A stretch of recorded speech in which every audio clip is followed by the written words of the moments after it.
Bonjour. Alors, vous êtes la réalisatrice de ce documentaire. Déjà, pourquoi ce film?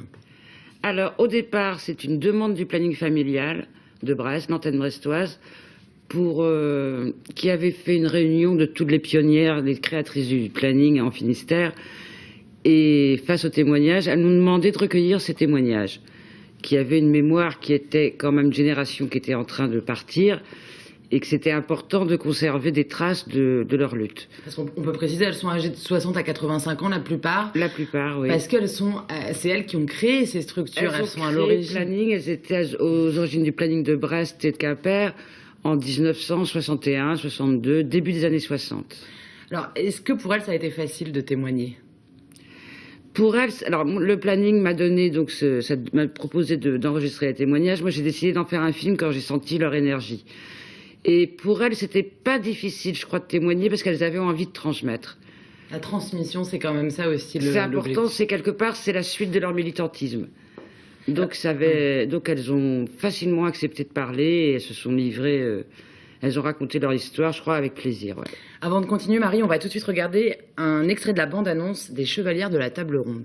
Ah, la médecine, refondue l'avortement libre et gratuit. Non, ah, la médecine, refondue l'avortement libre et gratuit. Non, ah, la médecine, refondue l'avortement libre et gratuit. Je connaissais même pas la masturbation avant. Et je crois que je suis pas la seule. Il y a pas mal de filles qui connaissent tellement mal leur corps quand elles sont jeunes que elles ne savent même pas qu'elles ont un clitoris, elles ne savent même pas que c'est comme ça qu'elles peuvent jouer éventuellement.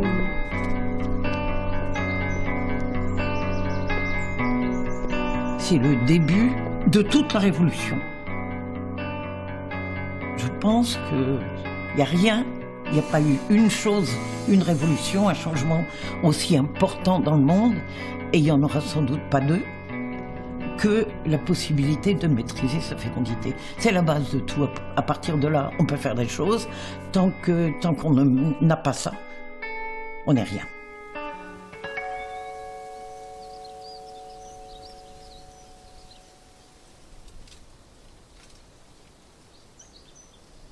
Alors, le fil rouge, la narratrice qu'on vient de voir est une Gorilla Girl. C'est quoi pourquoi ce personnage et qui est-il vraiment? Alors, les Gorilla Girls, elles viennent des États-Unis. C'est un mouvement de féministes radicales new-yorkais. Et c'est des femmes qui sont toutes plasticiennes au départ et qui défendent la place des femmes dans le monde des arts. Peinture, musique, théâtre, enfin. Et pour militer, elles prennent un masque de gorille et elles prennent l'identité d'une femme peintre ou musicienne, par exemple Fanny Mendelssohn, pour continuer à perpétuer la mémoire des femmes artistes qui souvent sont un petit peu oubliées dans l'histoire des arts. Voilà, donc moi j'ai décidé d'avoir ce personnage-là qui débarque ici en Finistère et qui fait un peu le lien entre toutes les femmes qui racontent l'histoire. J'avais envie d'un personnage un peu décalé, parce que le film c'est aussi... j'avais envie de faire un film, un vrai film de cinéma. Et pour faire du cinéma, il faut aussi qu'il y ait de l'image, de la belle image. Et je trouvais que la vision de ce personnage rajoutait cette dimension au film, quoi. À noter aussi, quand on parle de belles images, c'est pas les vôtres, mais c'est les archives complètement incroyables que vous avez utilisées pour ce film. Juste un mot sur ces trésors cachés réalisés dans les années 70 par ces femmes finistériennes. Oui, alors ça, c'est Clito va bien. C'est un film militant pur et dur, réalisé en 78-79 par les femmes du planning familial du Finistère et des femmes des groupes femmes. Donc c'est un film vraiment radical, c'est vraiment les films des années 70, sur toujours la contraception, le combat... Enfin, c'est un film surtout sur les femmes par rapport à leur rapport avec les médecins. Ouais.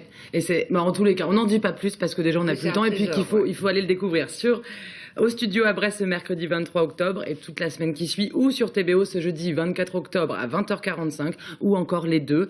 Merci Marie Elia d'être venue.